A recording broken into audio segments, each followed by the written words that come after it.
بسم اللہ الرحمن الرحیم۔ السلام علیکم ورحمۃ اللہ وبرکاتہ۔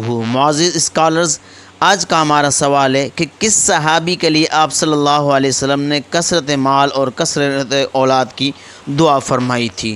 تو اس کا جواب یہ ہے کہ یہ وہ صحابی رسول ہیں جن کو خادم رسول کا لقب ملا۔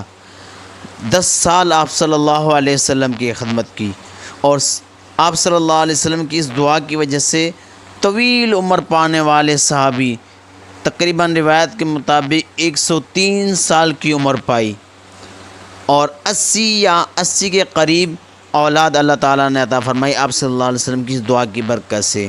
اور یہ وہ بابرکت صحابی ہیں کہ مواخات بھی انہی کے گھر پر ہوئی تھی، اور اس مواخات کے اندر 80 لوگ شامل تھے۔